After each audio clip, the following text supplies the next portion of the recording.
So I was reading some of your work, and I came across you're an astrophysicist, and you also produce music.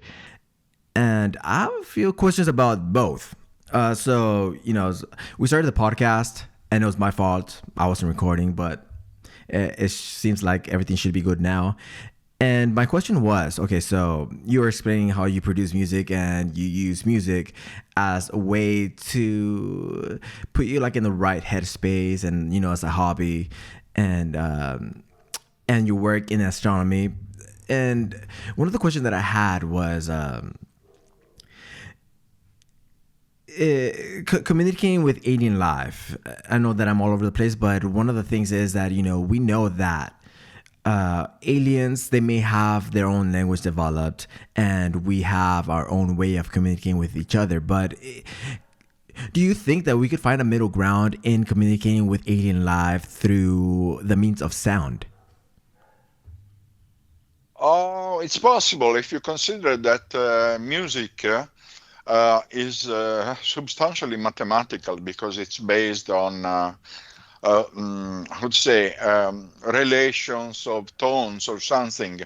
So Yeah. music could be helpful, and mathematics is a universal um, language that describes laws, physical laws that are the same here and everywhere else in the universe. So that is a common ground with which we can speak. Okay, so Mhm. I would say mathematics and music and maybe art could be ways to communicate on a common ground. Right. We never tried, but well, if we are lucky, we could launch some messages and see what happens. Mhm. Yeah, and has it happened in the past? Because I know that we have received messages from outer space, at least what I've came across, and it's messages in the form of sound. Has there been any Mm, actual evidence that that is coming from alien life, or is it just like well, stars? I have to tell you that there are many, many false alarms. Okay, Mm-hmm. I know that because there is a radio frequency interference that is creating a lot of problems. Even a satellite that is passing over the lobe of the radio telescopic antenna can create a false alarm, Right. something that is passing over. Cell phones can interfere. Okay, in the past there was the so-called wow signal, and it was something some 50 or 60 years ago, but we recorded it only once. Okay, in the SETI sector, which is not a UFO sector, but a Mm-hmm. SETI sector, there Yeah. is a very specific protocol that says that if a radio telescope, if a radio astronomical station record a signal, all the other radio telescope in the world must be able to record the same signal. So Mm-hmm. when many telescopes are aimed at the same coordinates in alpha and delta, Yeah. then we can confirm that we have a signal. But we need enough time because at some point then we have to decode this kind of signal using specific algorithm like Fourier analysis or something. Mm. So there's like a lot of talk like with signals. So what other forms of communication do you think there could be, like besides alien life? Is there any other evidence that there it may be other things in like outer space with UAPs? Like, what is that? Do you do you think it's maybe just like natural? See, like I don't even know. Like everything about alien life and aliens is kind of like new to me. I never really got into it, but recently I know that there's been a lot of talk with like the potential visitation of aliens here. But I don't know if some things may actually just be natural occurring phenomenons, and we may think that it's alien life. Yeah. Go ahead. Well, there are many so-called UFO phenomena that Hmm. can be explained as prosaic phenomena, okay? Hmm. And but some are natural phenomena, and the most interesting is like a ball lightning, for instance. It's a ball plasma, and sometimes the ground can produce this kind of phenomenon because the ground, when there is quartz underground, and when these quartz are under stress, they Right. crash together and they produce so-called piezoelectricity, which is the same of the lighters that we use when we smoke or when we turn on. Hmm. So this thing can inject electric current in the air and ionize the air in form of plasma. There is a Hmm. mystery here anyway, because this plasma should expand immediately by very clear thermodynamic law. Instead, it remains self-contained even for a long time. Okay, Hmm. so we don't know what is the physical mechanism that contains this plasma. Plasma is a soup of electrons and ions for so long time. So it's a mystery of physics, and this phenomenon sometimes is triggered by the atmosphere, but sometimes it's triggered from the ground. Yeah. And there are places on Earth where I've been Right. several times, like Hesdalen in Norway, where this kind of phenomena are happening very often. So this is an ideal research laboratory to put instruments in the area and try to take data in order to measure the photons in all wavelength exactly in the same way in which we acquire photons from celestial objects using our telescope. So it is uh, a way to apply astrophysical methods to study a phenomenon that could be natural, but in Right. some cases might not be natural. There are situations that, well, are very problematic. In that specific case, Hmm. taking measurements means, especially of objects that are very luminous, so they are hot, they are surrounded by plasma, but they are hypothetically technological. When we study for some time, okay, Uh-huh. these light, these photons, we can deduce their propulsion mechanism potentially. Okay, so if you assume that you are observing this phenomena simultaneously using several instruments, not only camera, not only spectrograph, but also radio spectrum analyzer, magnetometer, gravimeter, and high-speed camera, radar, passive radar. Assume that you are observing the same phenomenon using simultaneously multi-wavelength instruments, many instruments, Hmm.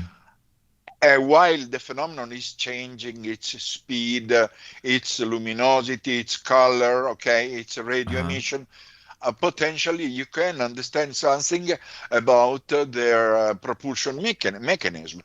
For Yeah. instance, now the most sophisticated project is Project Galileo, the Galileo project, Uh-huh. which is led by Professor Avi Loeb. I have been working with them for more than 1 year, okay? Okay. But in the past, there were other projects like the project Esdalen that for which I've been collaborating for at least 20 years, from led by Professor Strand. So Yeah. there are scientific initiatives, okay? What is important for us is, first of all, to take rigorously data with well-calibrated instruments. Then Hmm. afterwards, it will be the mathematics that comes out from this experiment to tell what they are and what they are not. They could be natural, could not be natural. In many cases, they are prosaic objects that look like UFOs, but in reality, they are not. They're just like a landing airplanes, like birds passing in front of the camera, uh, Yeah. lightning, or whatever. So we have to separate the signal from the noise very, very carefully. And we can do that very efficiently using AI. Okay, AI, we make machine learning. We tell them exclude these ones and concentrate only on the anomalies. So AI can help us a lot. Could it also be true that a lot of these, at least with UAPs, is that they're coming basically, or they're just government testing, like flying objects? You mean government, from the government? Yeah. Well, it's possible. In your country, in particular, there is so-called skunk works, where they've been testing experimental aircrafts. Okay, but there is no proof that your government uh, and our government, because also Italy has quite high technology, no proof that we are able to make flying objects that are capable of defying gravity, to make right angle movements with an acceleration up to 5,000 G. No, we don't have absolutely that capability, especially we don't have the capability to put a pilot inside to be completely obliterated, not to say melted. So, no, there is no government that is doing that. There are some kind of drones that are, how to say, spherical, even disc shaped, but they have a propeller inside, hidden inside. There is no electromagnetic propulsion for now in our technology.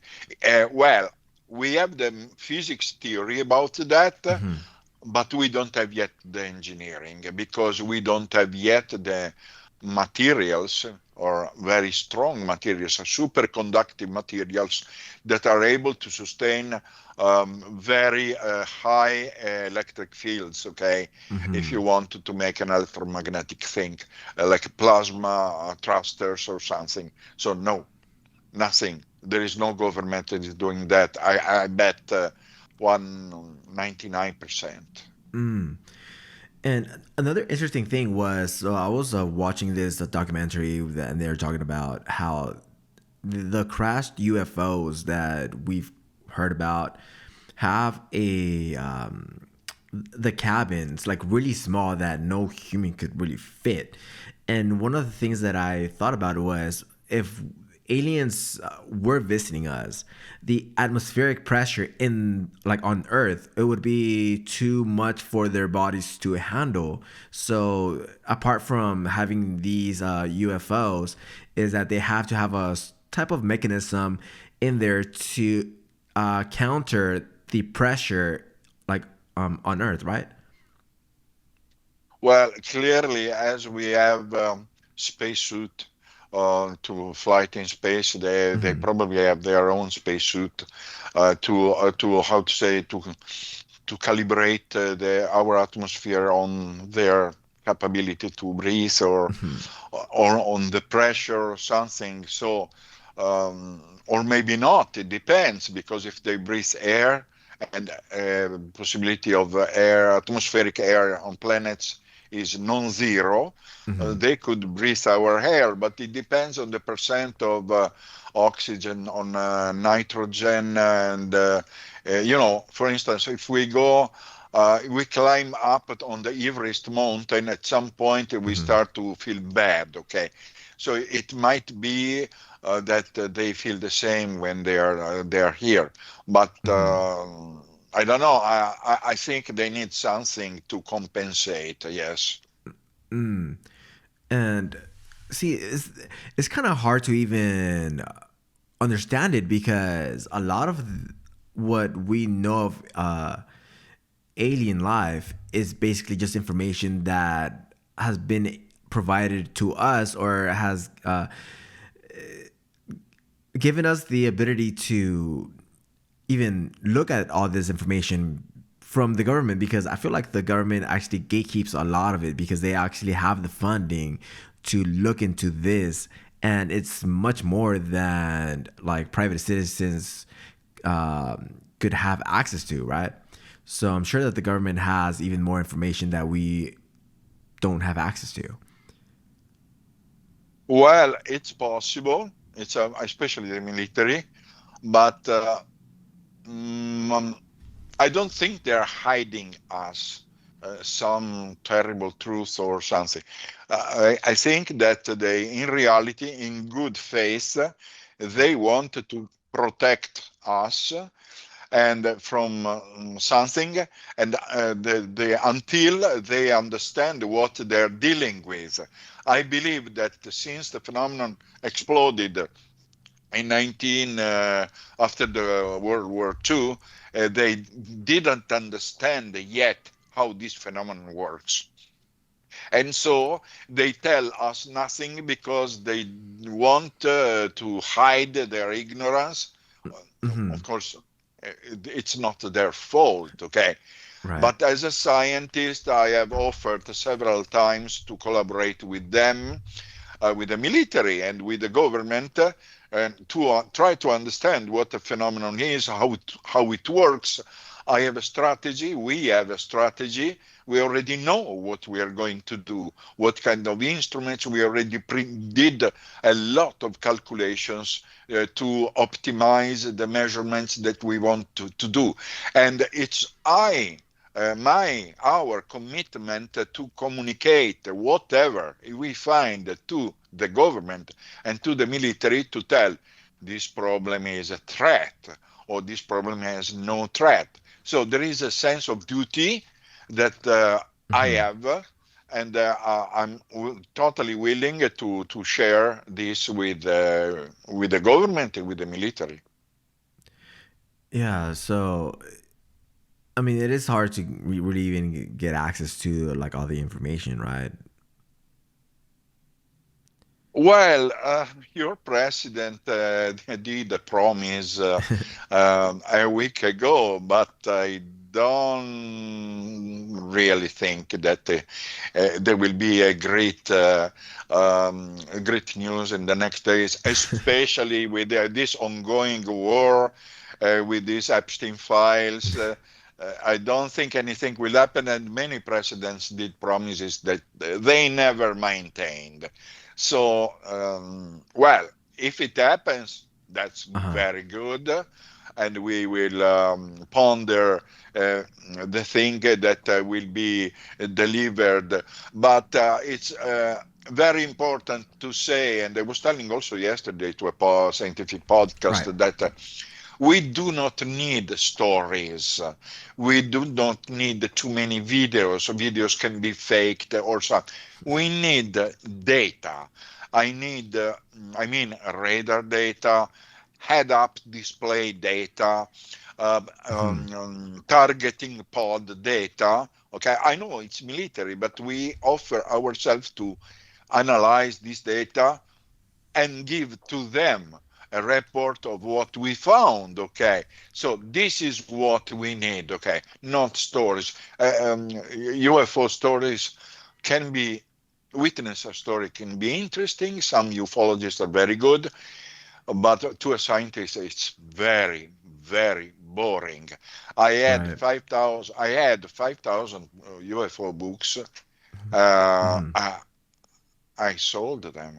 They were so boring that no. What can I do? That you are passive, you read or something. This is a science fiction story. Could be true. Many people, many witnesses are in good faith. Sorry, just a second. There is a cat. Just a second. I continue. Excuse me. There was one of my two cats that wanted to go out, and Oh, so I opened the door. yeah, yeah. No worries. Yeah. And I mean, so when uh, President Trump said that what Obama had said that alien life. He made a comment that alien life is potentially real, and that may be he may have disclosed classified information. Like, what do you make of that? Yeah. Um, President, previous president Barack Obama meant that alien life is a real thing in the sense that it's impossible to conceive a universe that is completely empty with Right. only with us. He meant that. He didn't mean, absolutely, he didn't mean they are real because they are here. He Mm-hmm. didn't mean that. I don't think that Obama knows anything about possible alien visitation on Earth, and that he has particular secret to tell us. But he is an intelligent man, and so Mm-hmm. he understands that it's logical that there is life in the universe. But he didn't mean that there is life, alien life on Earth. Mm. Absolutely not. I think he has been misunderstood by people, and even President Trump maybe misunderstood him. Because it really all comes down to probability, right? And when it comes down to math, it's never zero. So even if there's like a 1% chance of alien life being out there, Mhm. it's still 1%. Yeah, it's even in the universe. For instance, you consider that you have 100 billion galaxies. Every Mm-hmm. galaxy is 2 or 300 billion stars, and every star can contain something like 10 planets each. Every star could contain one planet that is in the area of habitability, okay? Yeah. And or at least 1 out of 10 planets. If Mm-hmm. only 1 out of 10 stars contain planets with life, if you multiply only in our galaxy, you would have millions of planets with life, and at least hundreds of them would have technologically evolved life. Okay, Mm-hmm. so you multiply for other galaxies, and you would have at least millions and millions of intelligent civilization in the universe. But the universe is very big. Okay, Yeah. so life, intelligent life, is very rare. Okay, because Mm-hmm. it's impossible to communicate at the same time. Okay, and our evolution or technological evolution substantially is very early. We are technological since 200 years practically. Okay, and we might self-destroy. Some Yeah. civilization might have self-destroyed. So what is important is also the duration of a technological civilization. Might be 1,000 years, might be less. So it's very difficult to find them. Okay, we know Mm-hmm. how to search, but yet with the SETI, we found absolutely nothing, except for some transient false alarms which happened, but they didn't repeat anymore, so we couldn't confirm. Right. So I want to ask you, like, what specifically is intelligent life? Are we talking about life that is similar to human life, or could it be even anything like potentially like animals? Is that considered intelligent life? Well, intelligent life, there are two kinds of life, I think, Mm-hmm. of evolved life, okay?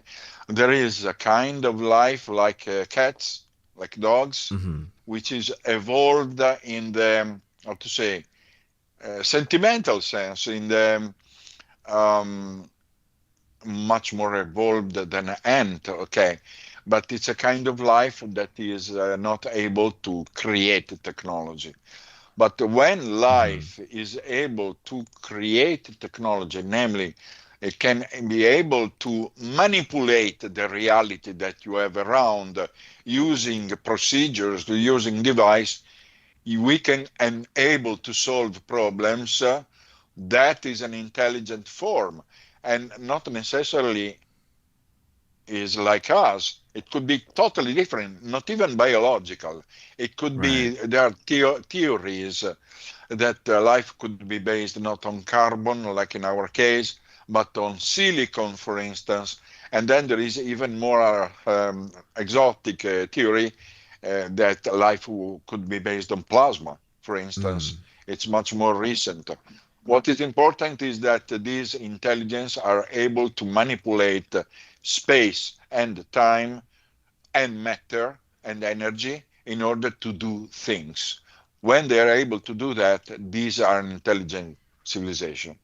Okay, so it's basically a life that could pose threats to Earth in a way. Potentially, yes, because being very intelligent, being very developed, doesn't mean necessarily that you are evolved also from the ethical point of view. It Right. could be that it's a mechanical thing, a mechanical evolution, but inside you have nothing. Practically, you are a predator, and Hmm. this is very possible. There are in animals that are very efficient, and they have no principles, and it's possible that some of these beings are just predators, Hmm. and we have to be prepared, and that's why it's very important to understand what is flying over our heads Yeah. in order to keep the military ready, Uh-huh. because we might need to defend ourselves, but it might be not. It might be an evolved, ethically civilization too. Then there are other kind of intelligent civilization that could be devoted not to technology, Yeah. but to how to say, to poetry, for to music. Yeah. Something like the ancient, not even Romans, I would say, during the Middle Age, okay, but not able to manipulate reality, even if with elementary things, okay. So, how do we even protect ourselves from really advanced technology that we don't even understand? Now, there may be people in the government or people that are studying this specifically that understands it. But even if they understand what we're facing, how do we even protect ourselves from something that we don't have the technological capabilities to defend ourselves from? Well, I tell you one thing, and that I am studying now, and I had a peer review technical paper that was accepted. It will be published in 2 months about on Journal of UAP Studies, which is an Mhm. academic organization. In that thing, I studied the cases, the many cases of UAPs that are very luminous in the sky, especially seen at night. The origin of that luminosity is not a illumination system. It would be stupid, okay? But Yeah. it's just plasma, okay? How can be a plasma be so self-contained?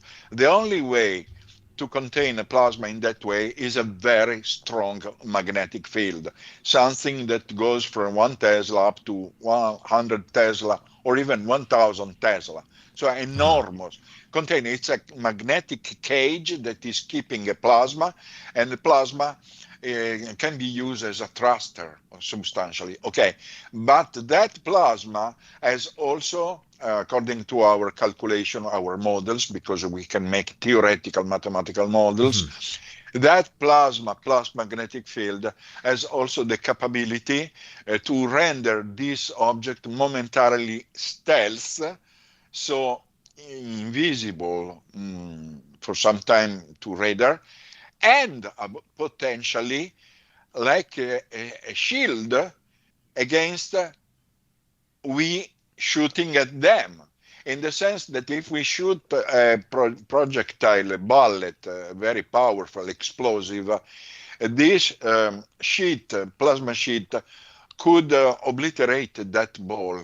So there is the movie Independence Day, which is a little childish, uh, Right. shows anyway something that can be very possible. Okay, we shoot and nothing happens to them. Okay, so what is important is to compare the thermal pressure and the kinetic pressure with the magnetic pressure. If the magnetic pressure of the shield is greater than the kinetic and the thermal, then the bullet doesn't pass.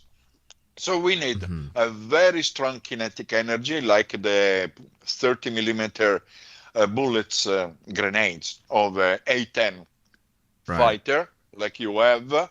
In that case, it can penetrate, or you need a big quantity of energy that you can obtain only with the nuclear explosion. So we have to find out a way that to concentrate all the energy of our weapon in a very specific small part. And I don't think we have it.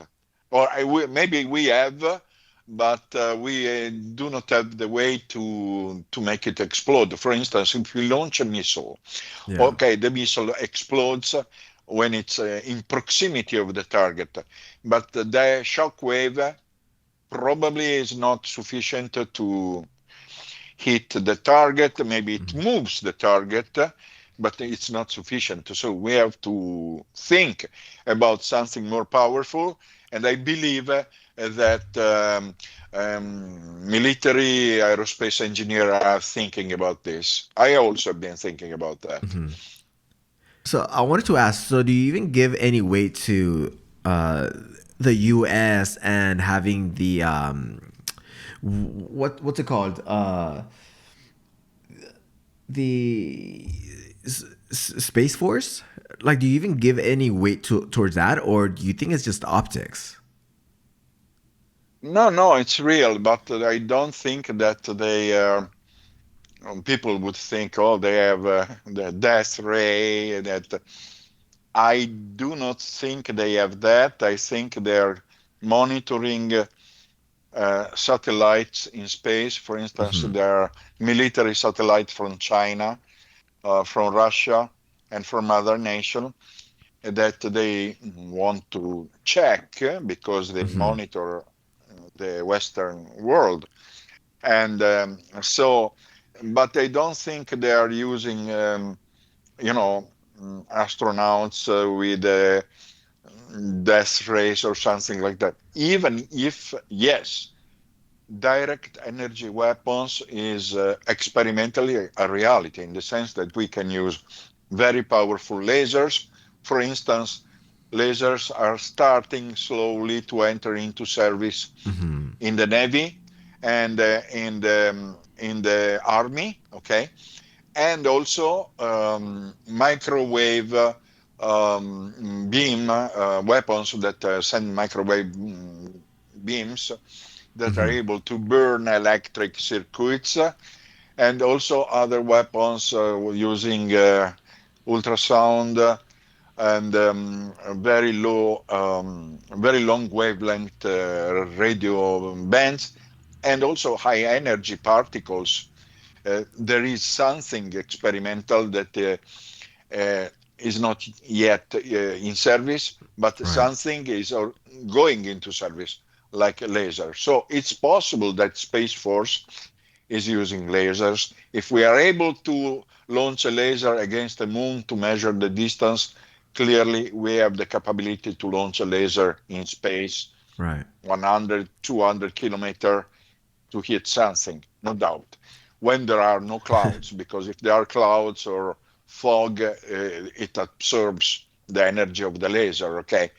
But if you use infrared, it can pass through theoretically. So that's specifically for weapons, right? So the climate has to be perfect for the weapons to be functional. Is that what we're saying? Yes, in the case of laser, in the optical wavelength, in the ultraviolet, there must be a clear weather. For instance, when you use a so-called laser guided bomb, okay, you aim the laser against the target, okay, Hmm. and then this bounce back and goes to the sensor of the bomb, and the bomb follow that. But if there are clouds, the laser beam is absorbed, the energy Hmm. is absorbed, and so it can pass through. So you have to use a longer wavelength, like infrared or radio up to the microwave to pass through. And Hmm. so, yes, I think there are some operational direct energy weapons, but not necessarily it's characterizing what the Space Force is doing. The Space Force is monitoring whatever Right. is flying in space, including space debris, because there is about 100,000 pieces of junk Yeah. in space that we have sent that must be monitored. So I think they're controlling also that and many other things, but nothing really science fiction like. Yeah. It just seems that even having like the perfect weather in order for these weapons to be functional, because you say that if there's clouds in the way, these lasers are going to be absorbed by the clouds and they won't be able to work properly. That just seems kind of like a threat in itself, that if we are facing an extraterrestrial threat but the weather's not perfect, it may be too late for that. So I assume we're doing something to counter that, even.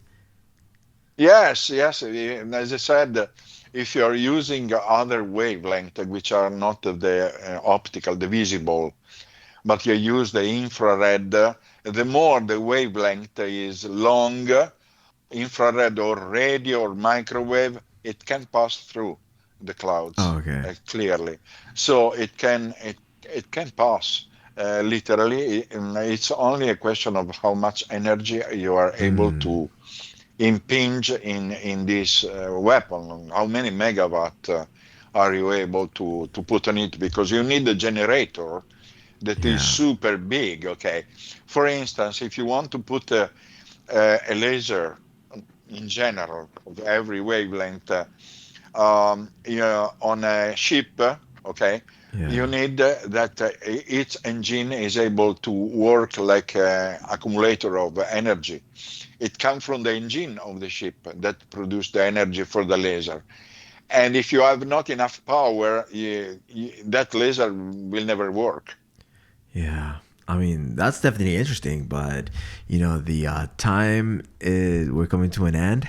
But this was a really interesting conversation, and just learning about how we defend ourselves from technology that is just way more advanced that we could even imagine. That just seems pretty scary, but fascinating at the same time. Yes, how to say? Um, they surely Hmm. have a way to produce a lot of energy, maybe sucking it from the quantum vacuum. I think that we are not able to do. Okay, we Yeah. are able to absorb only a very little quantity. Okay, they probably have the capability to absorb this energy and throw against the enemy. Okay, so Hmm. they can burn, they can create explosion, they can accelerate particles using particles like disintegrators. So the Hmm. idea of death ray is possible. Absolutely. How we defend from that? Well, the only way to defend from that is to go underground or Yeah. to react using nuclear weapons, or even our normal weapons would work if they have no shield. If they have no shield, they would work, but surely they have a shield. So it's difficult. So that's Mm-hmm. the reason why I think my opinion, the military prefer not to speak because they don't want to show to the population Yeah. that they're a bit impotent, okay, Uh-huh. against this kind of force. But at the same time, nothing really serious seems to have happened. If they wanted to destroy us, they would have done already thousands of years ago, Mm-hmm. but they never did that. So it means that in some way, if they are aliens and they are here, Right. we are not easy anyway. We are not so weak, so they fear us. I Mm. think if it's so. Maybe they have a plan to do something other than just destroy us. Maybe they're trying to study us to perfect their technology.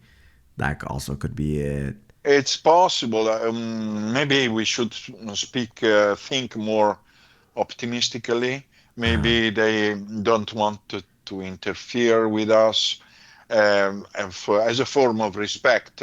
Okay, Yeah. this makes us suspect. Anyway, it's a strange behavior. Okay, or sometimes they want to transfer a part of their technology in a secret way, not too early, okay, but in a gradual way. So it's possible that they are going to do that, or they did that. For instance, there are things like computer science, like optical fibers, several things that we didn't have 20 years ago. So Uh-huh. there was a huge jump in the technological evolution that sometimes people is thinking, well, wasn't it too fast? These smartphones is something that already 10 years ago would have thought this is science fiction. So electronic circuits and quantum computers Mm-hmm. and many other things. So it seems, where do they come from? Is it all ours, or is it inspired by someone else? Maybe not. Yeah. But I cannot exclude that there have been some interference. Yeah, because that's always been the case, at least with our technology. Like, where do we even come up with all of this stuff? That, I mean, it just seems that it just comes from a vacuum, like it just created from out of nowhere. Yeah. Yeah, but I mean, so no, I'm really interested in this whole entire subject because even when it comes down to like the technology and like what do we do with what we know, it's truly fascinating. Yes, if you use technology in a correct way and above all guided by ethical principles, okay, then it can help us to make a very long steps because having a fast intelligence, okay, Hmm. doesn't make you a perfect man if you are a bad man, okay. Hmm. So if you're spiritually well disposed, it's much better that you are spiritually good person Yeah. than you are super intelligent with a IQ of 145 or Hmm. 180. This is only a mechanical animal, nothing Yeah. more than that. Yeah. Well, thank you for coming on, and this conversation has been truly something different. Thank you for having me. And when your interview will be finished, tell me, so I will send the link to my friends. No, for sure. I'll go ahead and do that. But thank you for your time. Thank you very much.